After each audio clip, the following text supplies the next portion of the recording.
Boa noite a todos. Nossa alegria de recebê-los uma vez mais para mais esse encontro da nossa Sociedade Espírita Renovação. Vamos dar início às nossas atividades, como de costume, pela prece. Querido amigo Jesus, nesse instante em que irmanamos os nossos pensamentos em busca dos amigos espirituais, seja a nossa prece expressão da nossa gratidão por esse momento de paz, de recolhimento e de fraternidade que a casa nos propicia ao nos encontrarmos semanalmente nesse trabalho. Aqui vimos, Senhor, em busca exatamente desse ambiente acolhedor, de extremo conforto espiritual para todos nós. Porque assistidos pelo amor dos bondosos amigos, sentimos-nos fortalecidos para o embate do dia a dia, para a luta contra as nossas imperfeições, para, enfim, darmos um passo a mais na longa jornada que a todos nós está destinada na evolução espiritual de cada um. Que possamos todos ser assistidos, ser iluminados pela palestra, pelos ensinamentos que virão, que nossa Rosana possa ser atendida também do ponto de vista espiritual, para que nos traga o fruto, o resultado do seu estudo, do seu conhecimento. E que nós levemos essas lições para a nossa reflexão e para o nosso dia a dia, no debate, no embate diário das atividades profissionais ou sociais. Mas quando estivermos, estejamos sempre ligados nos ensinamentos que Jesus nos trouxe e que a doutrina espírita nos lembra a todo instante. Que Jesus permaneça entre nós e assim possa seguir ao longo dos nossos dias. Que assim seja, Senhor.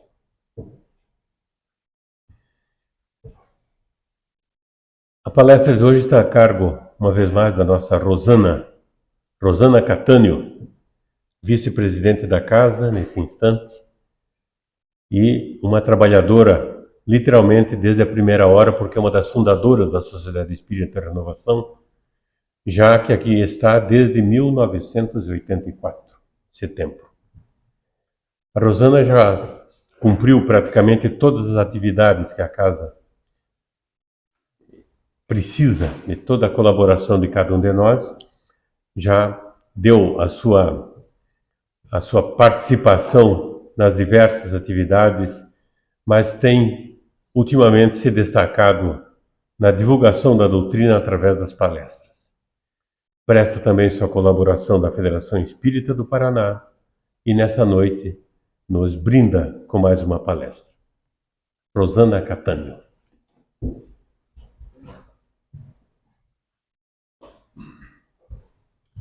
Boa noite a todos, é um prazer estarmos aqui reunidos mais uma vez, né? Num dia de outono, mas com características muito de inverno, e que espero que a nossa conversa possa, né, a gente desfrutar as ideias e poder estabelecer em nós uma mudança, que é o que a gente pretende aqui, certo? Então, vamos iniciar com como mudar, vendo alguns aspectos aqui, que seriam qual é a mudança que estamos pretendendo, né? A doutrina espírita como ponto fundamental, que nos traz muitas coisas, e quais as alternativas que a gente tem frente ao conhecimento da doutrina, e o estágio de despertamento que estamos. Então, dando continuidade, vamos lá. como mudar? É interessante a gente pensar, né, em que nós estamos, a humanidade encarnada e desencarnada aqui da Terra, desde a sua criação, jungidos ao nosso espírito superior, um espírito de primeira grandeza, que é Jesus, e que recebeu a incumbência, a missão de estar junto a nós para levar toda a humanidade encarnada e desencarnada, presente até hoje aqui, para o aprisco do Senhor. E com essa incumbência, desde a sua formação, sendo ele um espírito crístico, se reuniu e possibilitou, assim, albergar vários outros espíritos que povoaram, em tempos determinados, várias tribos, aldeias, cidades, e que puderam dar uma pequena alavanca no nosso conhecimento, seja ele intelectivo ou até de religiosidade. E isso se deu e se dá até os dias de hoje, sem dúvida nenhuma. Mas durante essa caminhada, vemos que Abraão, por exemplo, foi um dos espíritos que destacou-se muito, porque dentro da religião na qual a gente considera judaica e cristã, ele foi o primeiro a trazer para nós, dentro da humanidade, o monoteísmo. E isso foi muito importante, porque possibilitou ter um único representante divinal que guardava as nossas vidas e direcionava para uma situação melhor. É claro que no decorrer dos anos, todas essas questões foram afunilando dentro de ideias muito mais bem estabelecidas, até o ponto em que, de repente, foram repartidas dentro desse povo hebreu em várias tribos, e essas tribos, algumas delas, alguns componentes, por questões históricas que não vamos entrar e desdobrar, houve um povo que se manteve no Egito. Chegou a tal ponto em número que acabou sendo serviçal, se não escravocrata, dentro da população egípcia, e que possibilitou Moisés vir a se tornar, dentro da religião nossa monoteísta, um grande revelador, porque ele conseguiu tirar o povo do Egito, né, e levar à terra prometida, e lá recebendo no caminho e que efetuou as tábuas da lei, onde colocava que Deus deveria ser amado em todas as suas instâncias, né, de corpo, alma e espírito, e que isso facultaria, sem dúvida nenhuma, um ponto basilar da questão hebraica. Só que, é claro, os tempos foram passando, vários profetas se apresentaram, né, ali e trouxeram, sem dúvida, a presença de um grande guerreiro, um príncipe que iria livrá-los de outras injunções que tiveram com romanos e tantos outros povos que tinham o anseio de permanecer onde os hebreus se colocaram. E é claro que esse Messias recebeu a sua última, vamos dizer, possibilidade profética trazida até nós por Isaías, que colocou ele vindo e libertando o povo de tudo que trazia injunção negativa. Isso proporcionou a espera desse grande príncipe, que na realidade veio na mais singela humildade possível e imaginável, e se estabeleceu junto ao pai, que era carpinteiro, e era isso que ele efetuou, mas só que representando depois, em um momento em que ele estabeleceu a sua apresentação como sendo o Messias, sendo isso estabelecido justamente por João Batista, ele começou a sua andança pelo nosso mundo, né, hebraico ainda, lá na Judéia, e que, sem dúvida alguma, trouxe mudanças radicais em relação ao que era tido como Deus da época. Era um Deus vingativo, que ele era cioso, e isso foi quebrado, essa atuação, porque colocou-se, sem dúvida nenhuma, o Deus como nosso Pai, sendo, vamos dizer, aclamado dentro da oração dominical que nós conhecemos ele como Pai. Isso trouxe uma grande dificuldade. Além disso, a confirmação de que a alma, né, é imortal, é necessário nascer de novo, que a busca interna que deveríamos fazer, né, dentro de nós, do reino dos céus, ou reino de Deus, e também, vamos dizer, toda a sua missão de poder trazer um avanço moral muito grande, que foi resumido no Sermão da Montanha, o grande sermão que ele deu, e que possibilitou as bem-aventuranças, demonstrando em 3 capítulos enormes dentro do Evangelho de Mateus a informação de tudo que ele vinha aqui fazer. E, sem dúvida, ele se desdobrou em todos os sentidos, independente do que a grande maioria das pessoas ouvia em relação ao que Jesus estava colocando. Porque muitos sequer davam ouvidos ao que ele falava, nem se preocupavam. E, na realidade, ele veio aos aflitos, aos que, na realidade, estavam sendo relegados em segundo plano, não necessariamente pessoas pobres apenas ou escravos, mas pessoas que traziam um anseio de mudança e de modificação interior muito grande.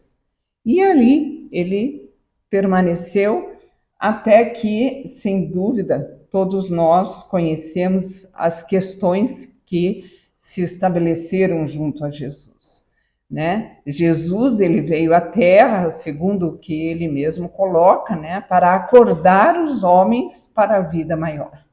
Então, é o despertar da humanidade que ele buscou durante o tempo que aqui esteve, para as coisas que não estão ligadas à matéria, mas sim à vida espiritual, porque todos os ditames dele eram voltados ao aperfeiçoamento individual de cada um de nós. E isso diz respeito ao nosso espírito, sem dúvida. É interessante a gente perceber que, na sua última possibilidade, junto com os discípulos, vemos aqui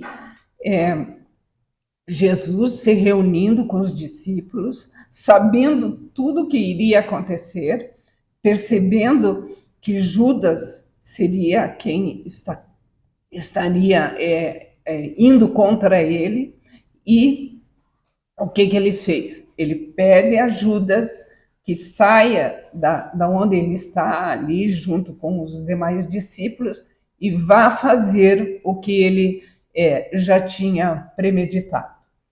E com essa situação, ele se colocou, sem dúvida nenhuma, junto aos seus discípulos e passou toda uma série de instruções para ele e pediu, sem dúvida, que eles guardassem sempre os ensinamentos dele e pudessem passar aos outros da melhor maneira possível. E, sem dúvida, todas essas questões trouxeram, né, às pessoas curiosidade. E, de repente, depois de terminarem... Muito obrigada. Eu engasguei. Obrigada aos dois que se puseram aí. Mas quando ele se vê que está chegando próximo à hora de ele estar se distanciando dos seus discípulos, ele pede aos mais chegados dele, que era Pedro, Tiago e João, e pediu para que fossem lá fora, perto do horto, e pudessem orar. E isso ele fez. E disse a eles: fiquem junto comigo, porque eu preciso que vocês me auxiliem nessa hora. Eles, talvez cansados pelo dia ou o que fosse, todos eles pegaram no sono.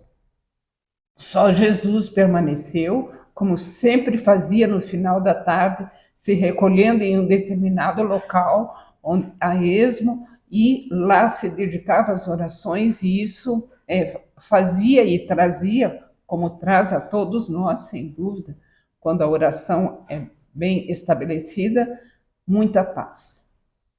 E, de repente, quando ele se volta para os seus discípulos, percebe que eles estavam dormindo. E aí ele fala, né, voltando aos seus discípulos, achou-os adormecidos e disse a Pedro: por que Pedro?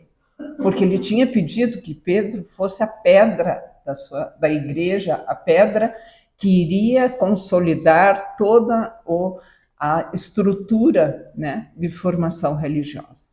E ele fala: então, nem uma hora puder estes velar comigo. E isso ficou no ar, e a gente sabe muito bem que minutos depois chega Judas, né, que vem e lhe dá um ósculo, um beijo no rosto, para identificar que aquele era Jesus, e assim ele é preso, e chegamos ao holocausto com Jesus. Mas lá naquela ocasião da última refeição, ele havia dito que iria pedir ao Pai, prometer a ele para eles que ele iria pedir ao Pai que viesse o Consolador prometido, o Cristo revelador. Isso se deu só 18 séculos depois. A gente fica pensando: meu Deus, mas por que tanto tempo? Porque reinou o homem na terra. Tudo foi esquecido, como ele havia mencionado aos discípulos, porque tudo que eu trouxe vai ser esquecido, vai ser modificado, deturpado, e as questões vão tomar caminhos diferentes. E isso foi realmente o que aconteceu. Mas, sem dúvida, no decorrer desses anos, continuaram a vir esses espíritos que Jesus sempre trazia para que houvesse uma alavancada na condição intelectiva e de atuação das pessoas. E começou a fomentar uma série de modificações, uma série de injunções que possibilitaram, sem dúvida, depois a chegada de uma invasão organizada, como a gente sempre coloca, né, dos espíritos que trouxeram várias informações, vários depoimentos, várias situações, e que um membro encarnado da equipe espiritual do Espírito de Verdade, que era o Consolador prometido, que Jesus havia dito, ele conseguiu trazer para nós, não psicografando. Ele recebeu auxílio, porque tinha mediunidade intuitiva, de muitas das questões, mas a sua capacidade evolutiva era acima de todas as que nós agora ainda temos. Ele é um espírito de segunda grandeza, ou seja, um espírito superior, que, sem dúvida, tinha a condição de retirar dali todas as informações que hoje a doutrina nos traz e que, sem dúvida, nos dão possibilidade de raciocínio e de condição de estabelecer posturas diferenciadas frente às questões que a gente vê na vida. Mas a gente está falando em relação sempre a como mudar. E dentro desse como mudar, a gente vai trazer um adendo aqui às aristocracias humanas. Kardec deixou muita coisa escrita e que não tinha sido ainda colocada no prelo para ser divulgada. Esse artigo é um deles. Ah, mas então não era fidedigno? Kardec não revisou esse artigo. Mas, sem dúvida nenhuma, a gente sabe que ele está extremamente correto, por ele ser a pessoa a qual a gente está trazendo a vocês.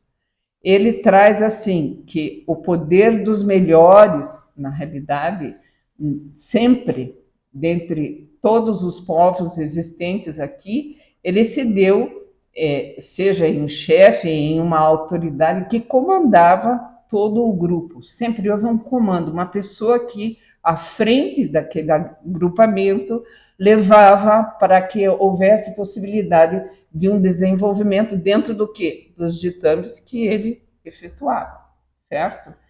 Iniciamos dentro da história que a gente sabe os anciões, os patriarcas, certo? O que é que eles faziam? Eles eram os pais de família, os mais velhos, e que tinham muito conhecimento, experiência de vida, e era a eles que se estabelecia o pedido de como continuar a existência, a vida. Eles que comandavam os seus súditos, de uma certa maneira, né?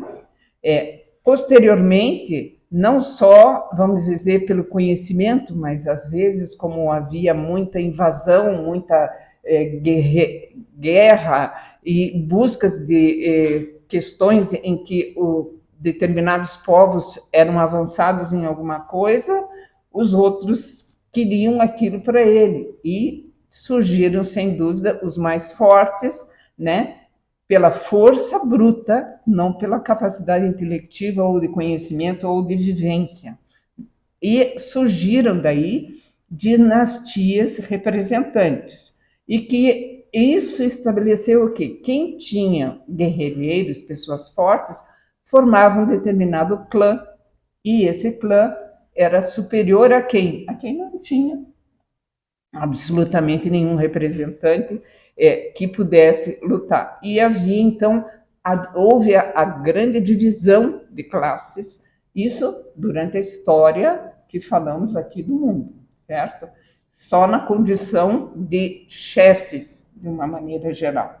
E, assim, é claro que daí perceberam que haviam o quê? Os seus súditos, que por nascença tinham o privilégio de se manter dentro das classes superiores. E com uma questão ainda a ver, quem efetuava e fazia as leis? Eles mesmos. Eles iam privilegiar quem? Aquele senhor da classe mais baixa? Não. Eles pensavam neles, né? Isso que vem começando a fomentar cada vez mais o egoísmo e a questão de privilégio particular de cada um.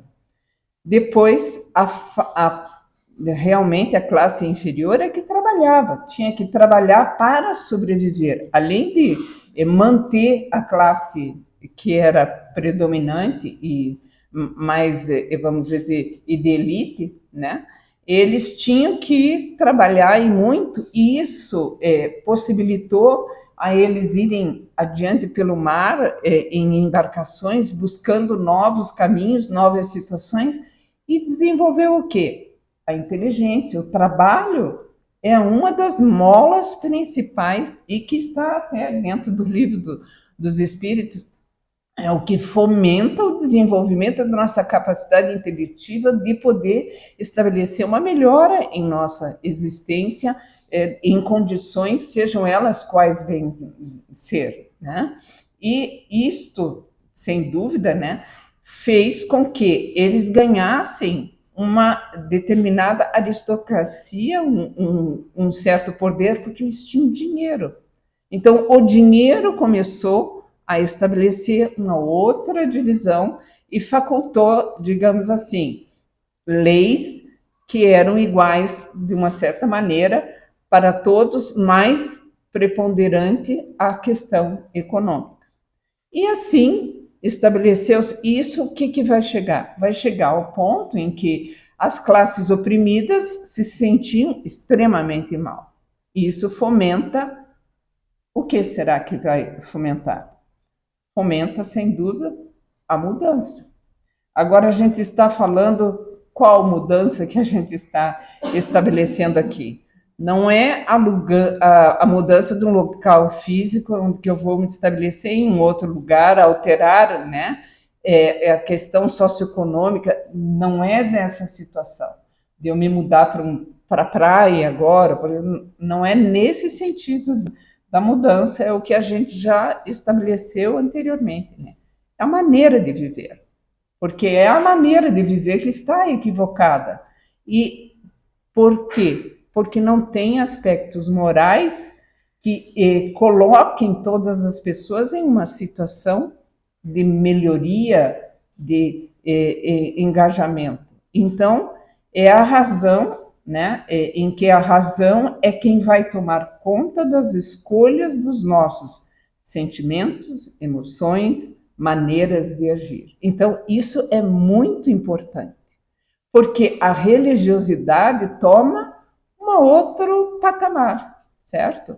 Toma uma outra situação de estabelecimento e surge, sem dúvida, nessa situação onde se vê a necessidade da moral, a religiosidade sendo deixada de lado pela grande maioria, porque ninguém mais acreditava na igreja como uma situação correta, porque ali estavam presentes modificações importantíssimas do que Jesus havia dito anteriormente, que ia ser feito, e que levava, sem dúvida, a situações equivocadas, onde não se via mais a pessoa pelo que ela representava dentro do povo, mas sim pelo quanto ela tinha em dinheiro e que poderia passar à igreja ou pertencer à igreja comprando uma posição através de dotes que eram dados, sem dúvida, à igreja. Então, estava perdido, não se acreditava em Deus, não porque achavam que Deus não existia. Aquele Deus que eles percebiam não poderia ser o Deus que todos nós esperamos e temos certeza que Ele que é o nosso Pai, né? Então, é essa mudança a qual a gente vai estar estabelecendo, né, de atuação nossa. E ela está, sem dúvida nenhuma, presente na doutrina espírita. Por que eu falo na doutrina espírita?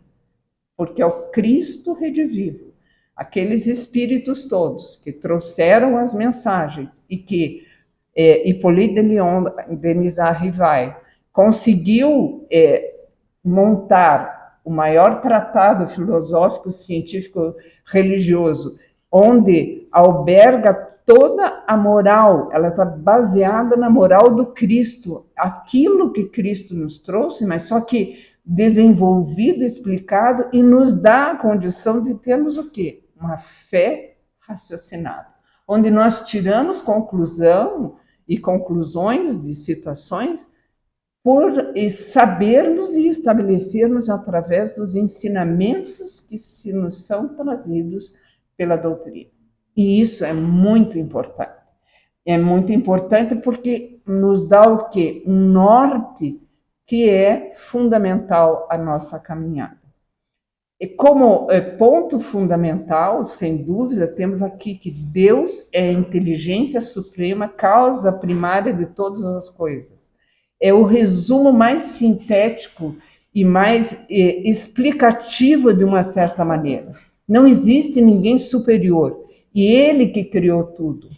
Tudo, exatamente tudo, certo? E que nos dá a possibilidade de crescer através do tempo, à medida que Como a gente vê aqui, né, a segunda definição da doutrina espírita, no item 23 do Livro dos Espíritos, os espíritos, letra minúscula, significando espírito, qualquer situação que evolua no tempo, como aqui diz, são a parte inteligência do universo que tem a capacidade de exercer uma função, a qual pode trazer uma mudança, um auxílio e um desenvolvimento. Na questão 540, é Santo Agostinho que coloca. Ele é considerado a resposta de vamos dizer, muito, vamos dizer, avançada para a época, porque ela coloca como uma questão de energia quântica existente em cada situação. E ele nos coloca do átomo ao arcanjo, todos nós chegaremos a essa situação. Eu disse assim, nossa, mas eu já fui um átomo. Eu aprendi a estabelecer atração e repulsão desde essas questões. A gente consegue entender? Não consegue estabelecer um conhecimento e um aprofundamento tal que nos leve a essa situação. Mas já passamos pelos reinos e hoje somos espíritos não com esse E minúsculo, mas com o E maiúsculo, que nos traz outra situação. Porque à medida do tempo, nós, quando já temos a condição de ir e vir no mundo espiritual, a nossa inteligência e a nossa moralidade está sendo trabalhada, certo? Então, não falamos mais de E minúsculo, porque para todos nós é difícil a compreensão. À medida do tempo, isso chegará a gente poder estabelecer, tanto quanto a questão da gente saber que o átomo de bóson, né, que é uma pequena partícula que faz parte do átomo, hoje já está sendo estudado. E a gente sabe muito bem que existe o bóson de Higgs, né? E ele, na realidade, faz parte de um percentual muito pequeno do átomo. Então, é justamente isso. Do átomo ao arcanjo, chegaremos lá. E formados por o quê? Pelo fluido cósmico universal. Essas questões todas estão presentes dentro do Livro dos Espíritos e que eles vão sendo colocados à medida de que haja uma condição cada vez maior de expansão intelectiva em cima desses preceitos e atuações. Mas o que ele nos traz a mais é que o aspecto intelecto-moral de crescimento de nossa existência representa a conscientização e o objetivo de nossas vidas. Nós estamos nesse ir e vir do mundo material para o espiritual e do espiritual para o material para justamente isso, aumentar a nossa capacidade intelectiva e engendrar, ou seja, trazer condições para que o nosso intelecto tenha condição de perceber a necessidade de uma mudança na nossa estrutura de sentimento e emoções, na nossa moral, a nossa maneira de convivência entre as pessoas. E isso é muito importante a todos nós. Somos nós com um ângulo de visualização diferente do que temos agido, que faremos sair do estágio de falta de atenção. Lembra-se que Jesus não veio até nós para nos, vamos dizer, instigar a acordar, a nos possibilitar a ter uma atenção voltada a alguma coisa, e é justamente essa questão. Sair do estágio de falta de atenção, da gente viver o nosso dia a dia em coisas comezinhas, ao que estamos em uma nova vida, tendo a condição do nosso livre-arbítrio, do nosso livre discernimento, à medida que a gente quer nos melhorar. É difícil a gente entender? Não é difícil. Não é difícil porque a doutrina nos traz que amar a Deus sobre todas as coisas e o próximo como a si mesmo é o ponto fundamental. E foi o que Jesus trouxe na segunda revelação, o amor. E mostrou para nós essa situação dentro da parábola do semeador. À medida que eu estiver mais livre de egoísmo, de orgulho, de situações de inveja, de situações que me ponham dificuldade na convivência com as pessoas, eu vou estar melhor. Por isso que, quando se semeia, algumas sementes vão dar 10, 30, 50, 100, não é isso? Por quê? Porque o solo estava propício para que aquele conhecimento e aquela situação florescesse de tal maneira que a gente tenha condições da melhora. E é essa situação que é colocada dentro da doutrina espírita e que o que faz? Reconstrói todo o posicionamento que Jesus já havia colocado. Então, a forma de evolução de cada espírito depende do quê? De eu ficar orando o tempo inteiro pedindo que Deus tire os pecados de cima. Não. Dos meus esforços. Aí é que está. Não adianta eu ir, então, ouvir palestra, ouvir situações, orar. Adianta, vamos estar bem guarnecidos por, vamos dizer, uma nuvem de espíritos que vão estar ao nosso lado, de testemunhas, como Paulo falava, né? Que vão estar o quê? Procurando nos auxiliar, dando forças a nós, mas não vão estar carregando a gente no colo. Sinto colocar, o esforço é nosso. E é individual, porque nós temos o livre-arbítrio. Porque muitas vezes a mãe da gente fala, olha, é melhor você não ir, veja como é que você se comporta, estabeleça tal coisa. E a gente faz o quê? Ao contrário. Vem o espírito protetor nosso, vem e diz assim, a sua mãe falou, ela tem toda a razão, veja, né? Começa a estabelecer ideias em nossa mente e a gente, por teimosia, né? Por estarmos acostumados a determinadas situações, deixa o barco ir e nós vamos junto e que Deus nos ajude. Mas Deus não ajuda a quem nem cedo madruga, né? Não tem esse dito popular, esse cedo madruga é acordar para a realidade e para a verdade. Então, a forma de evolução de cada espírito depende do esforço, como já mencionamos, em crescer em aspectos intelecto-moral. E isto se dá paulatinamente. Não é de uma hora para outra, pronto, virei santo de um dia para... Não. Nós temos dificuldade em aprender muitas vezes, até em algum ensinamento que possam estar querendo passar para a gente não consegue, de início, captar esse de uma vez por todas.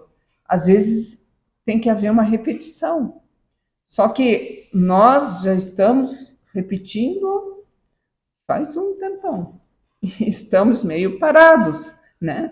Jesus já veio para acordar a gente, só que não deu certo bastante, porque nós continuamos renitentes nas questões equivocadas. Agora, é interessante a gente perceber que a gente tem possibilidade da reencarnação, nascer, voltar à carne novamente, para vencer a nós mesmos, aperfeiçoando as nossas questões, ou seja, tirando questões equivocadas e lutando para manter a nossa atuação dentro do bem e dentro da melhora individual. É interessante, né, porque a gente falou amar a Deus sobre todas as coisas e o próximo como a nós mesmos. Agora, como a gente mudar se na realidade, né, a gente percebe que Jesus deixou para nós amar os nossos inimigos? Como que a gente vai fazer isso, Senhor?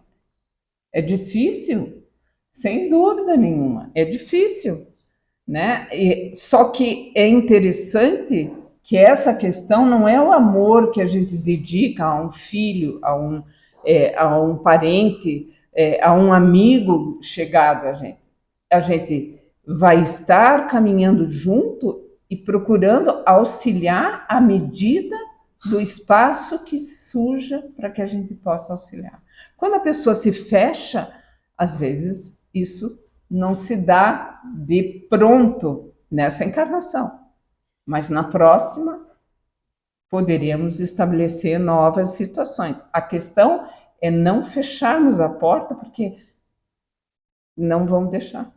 Porque é um caso no qual se a gente tem que retirar esse sentimento ruim de nós e estabelecer algo melhor, somos nós que temos de fazer e procurar auxiliar o outro e refazer os nossos sentimentos, certo? E aqui a gente mostra uma passagem de Jesus que aconteceu segundo no livro de Humberto de Campos, Pontos e Contos, na questão na história número 35, que chama nas palavras do caminho. Estava esse senhor de turbante, que é Tiago, mais velho, era um dos discípulos de Jesus, e Tiago não, Timóteo, né? E ali do lado estava Tiago. Tiago, ele entrou no lugar de Judas Iscariote, certo? E é interessante a gente perceber que o que aconteceu com Judas Iscariote e Jesus? Foi Judas que osculou a Jesus, não foi?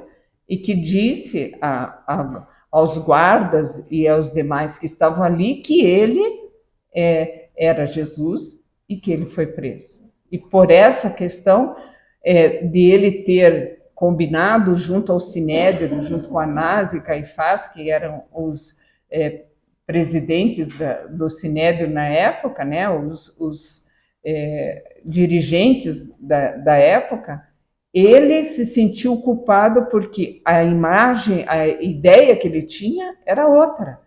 Ele queria que Jesus se demonstrasse na frente de todos de quem ele era, para que os outros percebessem que aquele era o Messias, né? Mas isso não se deu, porque Jesus simplesmente se furtou a qualquer tipo de, vamos dizer, de mostragem de quem ele era e de estabelecer qualquer alteração ou mudança na sua postura, na sua vibração. A gente sabe que ele era um espírito puro, que quando apareceu para Paulo em toda a sua esplendor, o que aconteceu com Paulo?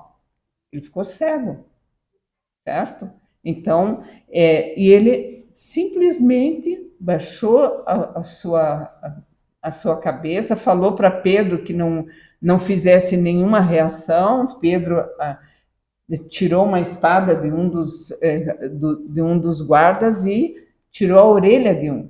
Jesus teve ainda de estabelecer naquele momento a melhoria da orelha. Ele conseguiu recolocar a orelha nesse soldado, né? Então vejamos, Jesus, apesar de todas essas questões, ele em nenhum momento se sentiu menosprezado por Judas.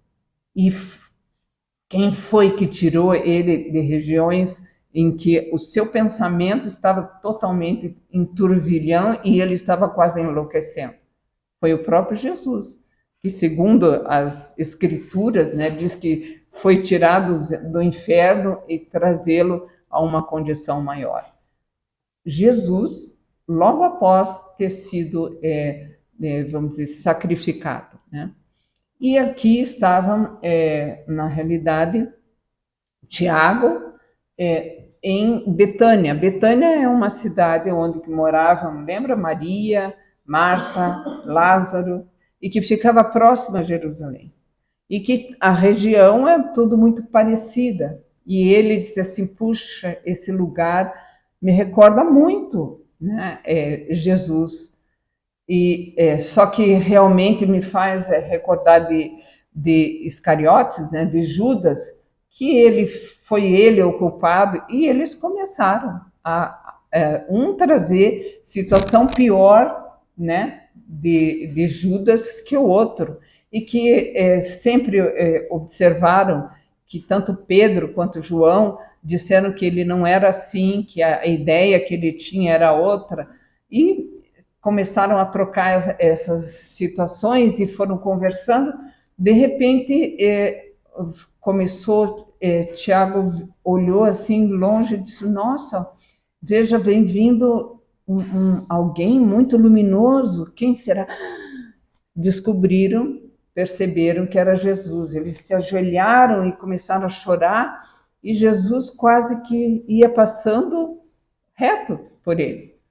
E disse, mas Senhor, nós estamos aqui reverenciando o Senhor não quer voltar conosco a Jerusalém para ir levar novidades e conforto aos nossos demais outros irmãos, os discípulos? Eu disse, não, eu não vou para lá.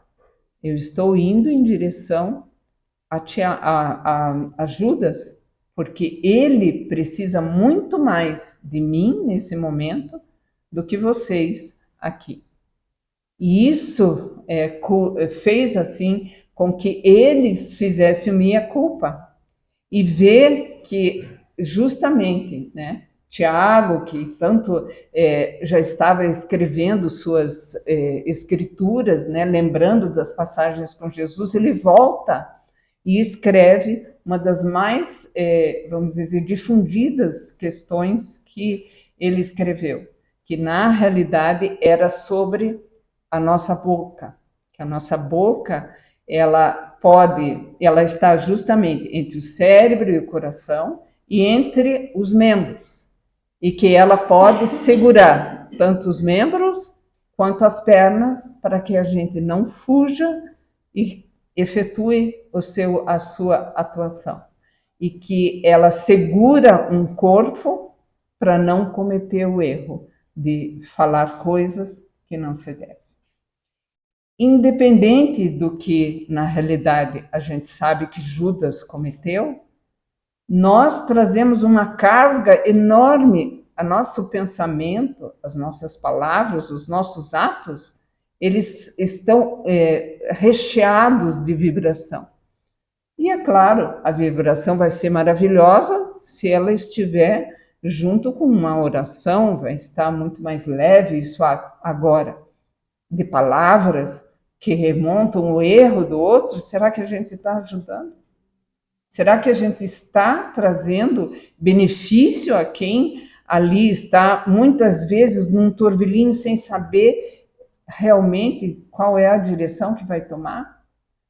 Tenhamos cuidado. Foi o que Tiago fez e escreveu uma das suas mais belas escrituras a respeito justamente da força da boca, certo? E isso só para que a gente lembrar que a gente não deve odiar e fomentar situações para os outros, e sim amar. Amar de uma maneira de respeitar. De que maneira? Com caridade. E como Jesus queria fazer isso? Como que ele fez? Isso está presente dentro do Evangelho também. Na 902. Como que Jesus entende a caridade? Jesus entende caridade como o BIP. Conhecem BIP? o bem a todos, né? A benevolência para com todos, indulgência para o erro do outro, ou seja, indulgência o que é? Eu esquecer, não, nem vou lembrar. Não, eu estabelecer que ele não está certo, mas o que eu vou fazer? Vou execrá-lo? Não. Eu vou perdoar para dar força a ele de continuar. Quem de nós está isento de erro? Quem de nós? Absolutamente ninguém. Erros cometemos, infelizmente, ainda, né? E que necessitamos o que? Às vezes, de uma palavra, de um abraço, de uma bem-querer de alguém que ao nosso lado se ponha. Então, repensemos a nossa maneira de agir e utilizemos ela para mudar o nosso interior. Dentro do que a gente está percebendo que a doutrina, porque a gente pegou só questões que achamos de grande importância para que a gente perceba que o trabalho é nosso, o esforço tem de ser nosso e a mudança se dá na questão moral. Então, no início de nossas experiências, o que regia a nossa conduta eram os instintos. Todos nós, a gente veio do reino animal, estamos com instintos, só que nos levam ao quê? Ao instinto de conservação. A gente vai cuidar da nossa vida, vai querer estabelecer que a gente não venha a morrer. Isso é ponto fundamental. Até hoje a gente tem determinados tipos de atuações que são instintos ainda em nós. Se você vai jogar alguma coisa em alguém, primeira coisa, fecha os olhos e, de repente, antepõe a mão. Isso pertence ao instinto. E nós ainda trazemos isso. Só que, junto com essa situação, nós trazemos outras questões que já vamos ver. E foi pela natureza de competição e sobrepujança daqueles aristocratas. Lembra que a gente falou da aristocracia? Através da força e das melhores atuações que surgem as grandes chagas da humanidade. O egoísmo e o orgulho. E que trazem para nós um entrave muito grande, porque a gente quer tudo para nós, tudo sou eu, tudo... E isso dificulta a nossa atitude frente às demais outras pessoas. E assim, a gente percebendo essas questões, né? Quais são as nossas alternativas a fazer? Está em nossa consciência o instinto, como os espíritos também, nós todos temos, né, as sementes das leis divinas, ou as leis naturais, que devemos forjar. Quais são essas leis naturais? A que regem a nossa atuação sempre no bem. Aquelas que tem no livro dos Espíritos, no terceiro capítulo, as 10 leis que fazem parte da nossa atuação frente às várias atividades que efetuamos na vida. No trabalho, na vida em sociedade, na vida em família, enfim, N situações que são ali dispostas, que dizem como a gente tem de agir. Esse é o reino de Deus, ou o reino dos céus, que está dentro de nós, que está em nossa consciência. Nos ajuda o instinto para conservar a vida, mas quem vai reger a maneira pela qual, como nós vamos agir, são as leis morais.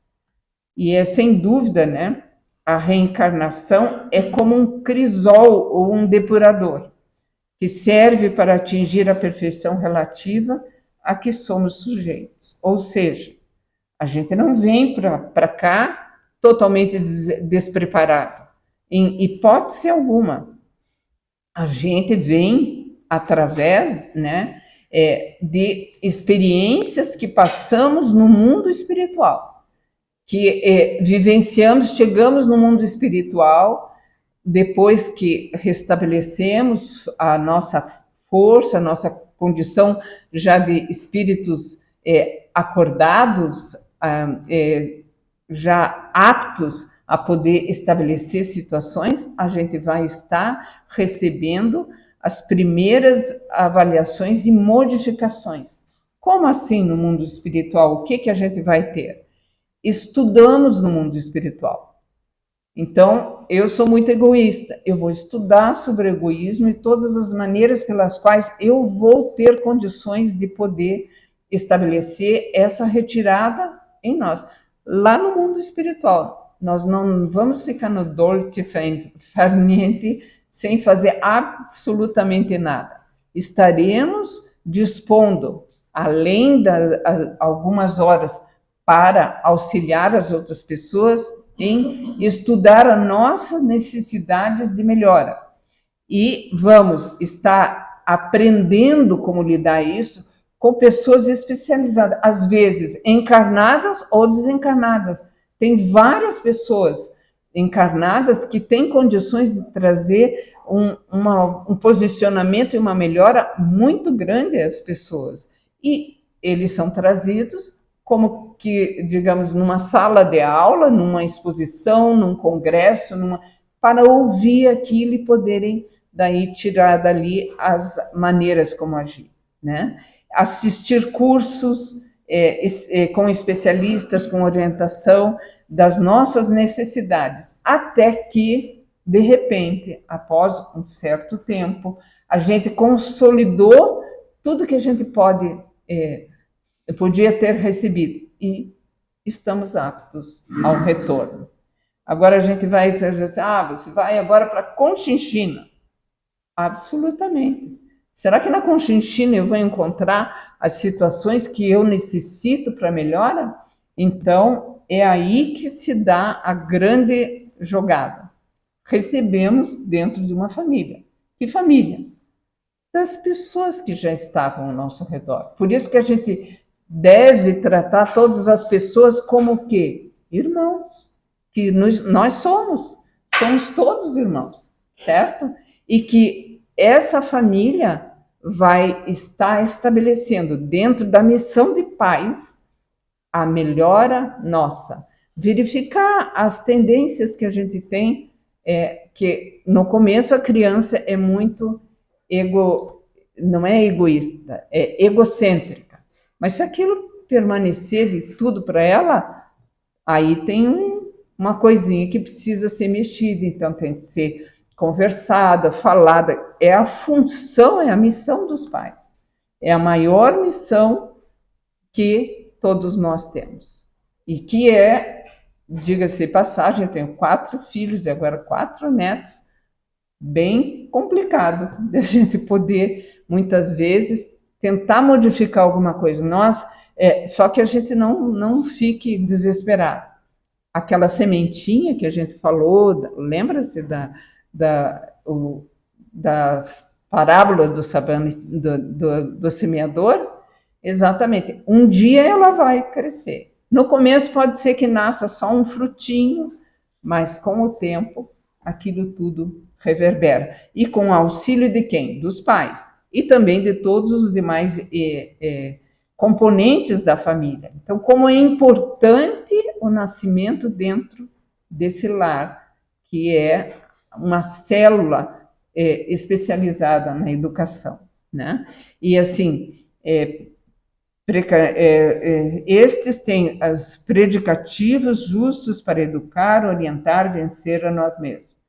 Mas se falharam, se não fizeram o que tinham, nós continuamos tendo todo o preparo que foi feito, então não vamos esquecer. Só que é interessante para nós sabermos que a gente tem os espíritos protetores que estarão conosco, sem dúvida, e que têm a função, às vezes, mais aprofundada e mais desenvolvida que os próprios pais. Por que razão? Porque eles estão, à medida dos nossos pedidos, ao nosso lado quando a gente quer. E que nos trazem, através da intuição, que eles têm essa condição, e nós, de captarmos isso, a estar ouvindo as questões que eles trazem. E à medida que a gente queira No momento que a gente diga, ah, meu Deus, ele está do lado. Mas ele está do lado, só do lado. Não vai estar carregando ninguém. Ele vai dar força para nós. Essa força que é repassada para que a gente vença a nós mesmos, né? E que a gente consiga ir adiante. As preces, que são importantíssimas ao despertar, ao deitarmos, porque quando a gente deita, dorme, o que acontece? Nós não vamos ficar o espírito deitadinho junto conosco na cama. O nosso espírito, ele pode ir a outros lugares. Que lugares são esses? São do nosso desejo. Onde estão os nossos desejos? Então, aí é que está a necessidade de prepararmos a nossa mente para um bom lugar, para uma atuação necessária ao fortalecimento nosso e não ao desmando. Porque o pai e a mãe não deixaram a gente ir na festa de fulano, mas o meu espírito foi lá na hora que eu dormi. E o que eu fiz? Aí é que está. Então, vejamos a necessidade que a grandeza que nos traz a prece para que a gente possa melhor fortalecer o corpo e daí estarmos, sem dúvida nenhuma, melhor conosco mesmo. Jesus nos deixou como o Espírito de verdade, que foi o Consolador prometido, era a equipe toda ela dos espíritos todos, e ele, como o Espírito de verdade, consolidando todo o grupo para que houvesse a possibilidade de todos nós estabelecermos o que a moral do Cristo voltasse a ser mostrada na sua total grandeza. E isso acontece no capítulo 6 do Evangelho segundo o Espiritismo, as bases de como deve ser o nosso caminhar. Abnegação, de eu estabelecer pontos específicos e seguir em frente para a melhora. Devotamento, não é devoramento, é devotamento. Em vez do R é T, devotamento. O que? De eu estar me devotando sempre a estabelecer isso. Ah, hoje eu não consegui, mas amanhã eu vou continuar. Resignação. Saber-se que as dificuldades que se estabelecem são em nosso favor. Elas estão aparecendo para que a nossa inteligência cresça e a nossa maneira de agir também. A fé raciocinada se estabeleça em nós, porque através dessa explicação, das explicações que nos trazem, eu consigo, sem dúvida nenhuma, saber que a maneira como estou agindo é correta. A caminhada evolutiva que eu vou ter, através da perseverança, não desistir jamais. E, paulatinamente, a gente vai caminhando. Isso nos traz a vivência em fraternidade, nos leva a ter liberdade de ação, porque eu estarei agindo corretamente em todos os lugares. E a igualdade de atuação frente a quem quer que seja que esteja ao nosso lado. E estas situações nos dão, sem dúvida nenhuma, um cabedal de atuação que vamos dizer, imorredor, e que jamais a gente deve desistir. Pedro menciona que o amor cobre uma multidão de pecados, mas na realidade, sem dúvida, ele cobre uma multidão porque vamos estar fortalecidos pela aquelas nuvem de testemunhas que estão ao nosso lado, nos dando incentivo a continuar no bem. Mas não pense que a gente vai chegar do outro lado, não, eu já fiz um monte de coisa no bem, agora estou garantida, não preciso fazer mais nada. Eu tenho de perceber o meu erro. Se eu não soube tratar o Joaquinho hoje, se essa minha vida eu realmente repugnei a presença dele, na outra eu vou ter de estar tendo com ele. De que maneira? Sabendo que eu cometi um erro e me arrependendo dessa situação. E expiando. De que forma? Tentando minorar os malefícios que eu tenha causado, levando o benefício a ele, né? E, sem dúvida, me reabilitando frente às questões, né? E isso só depende de quem? Do Joaquim? Não, de nós mesmos, certo? E essa questão é interessante porque a gente vê o estágio de despertamento que a gente está. Allan Kardec coloca, né, nas obras póstumas, ele menciona, né, para alcançarmos a reforma moral é necessário despertarmos. Mesma coisa que Jesus falou, despertar, ele veio para despertar. É exatamente a mesma coisa.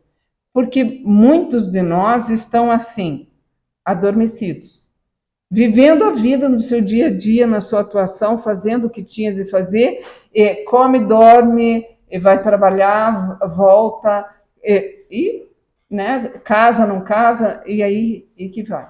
Então, vejamos que é essa a vida, uma rotina sem estabelecer nenhuma mudança, sem nada a perceber. Relutante. Eu percebo, mas a vida é tão difícil, acontece tanta coisa de diferente, eu tenho que estabelecer as questões e aquilo, e desisto. Então, eu estou relutante, eu não estou estabelecendo exatamente o que devia. Voltou. E o despertar, que seria a questão na qual esses outono com cara de inverno dá isso. O despertar não desanima a pessoa. O que é? Pode vir o que venha pela frente, eu coloquei como ponto de partida, eu sei, através da minha fé raciocinada, que tudo que me foi estabelecido me é devido. E que quem que tem que mudar? Sou eu. Eu vou conseguir fazer uma reforma geral? Não vou, eu sei que não. Mas eu posso estabelecer parâmetros, situações nas quais eu vá ganhando fôlego, estabelecendo condições e vencendo a atuação. E é isso que quem está desperto faz e não retrocede ou desiste.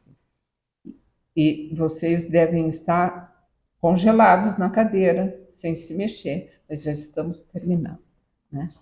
Então, dentro desse despertamento, né, como menciona o livro dos Espíritos, né, a doutrina espírita vem tirar o véu que cobre a verdade, através da ilusão e fazendo com que abramos os olhos à realidade verdadeira, aquela que antecede ao túmulo e permanece junto após ao túmulo, que é a nossa vida única. O nosso espírito, sinto colocar, só tem uma vida.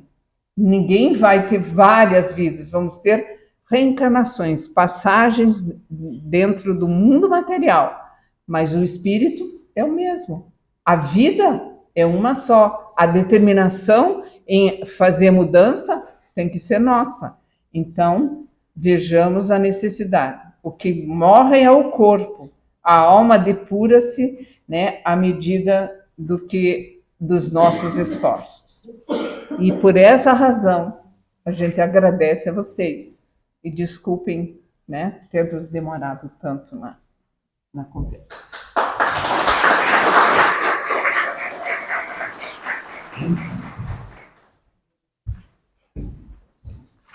O nosso agradecimento a Rosana pela sua colaboração, pelo seu trabalho e pela mensagem dessa noite.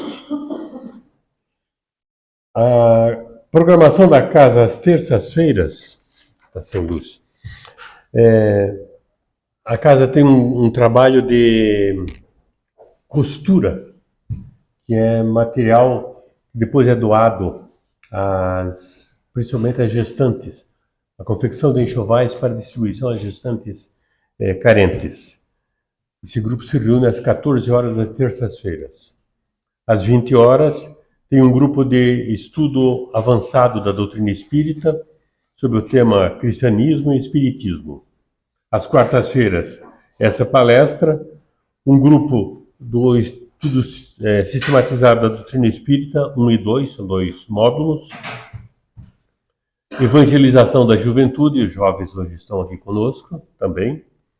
E também a evangelização da infância, para a idade de 8 a 12 anos. Tudo essas 4 atividades nas quartas-feiras. Aos sábados, às 14h30, temos também um grupo de estudo sistematizado da doutrina espírita fundamental, que é o primeiro módulo, e um outro de estudo avançado da doutrina espírita, também no módulo 1, cristianismo e espiritismo. Além do tradicional plantão de passes às 17h30, lá na Casa da Frente.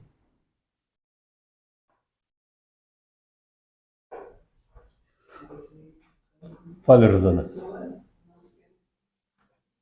Hã? É? Então, como a Rosana está dizendo, nós não vamos ter hoje a aplicação do passe. Vamos encerrar a nossa reunião, a nossa noite de estudos, agradecendo a Jesus pela oportunidade de aqui estarmos, pela mensagem que nos foi trazida, pelo estímulo, pela exortação que cada um recebe para avaliar as nossas atitudes, os nossos gestos, os nossos pensamentos. A doutrina espírita nos ensina o caminho a seguir, mas como foi dito na palestra, o esforço é de cada um para que esse trabalho possa obter o sucesso necessário e nós possamos nos beneficiar dos seus resultados. Cada um de nós já tem consciência da responsabilidade perante a vida, da responsabilidade perante Deus e perante o próximo. Basta apenas botar em prática aquilo que já sabemos. E talvez essa, Senhor, seja a parte mais difícil e para a qual tanto necessitamos da ajuda espiritual a nos estimular e a nos encorajar. Rogamos assistência a cada um de nós no retorno aos nossos lares, assistência aos nossos familiares e que a presença de Jesus se estenda em nossos corações, hoje e sempre. Que assim seja, Senhor.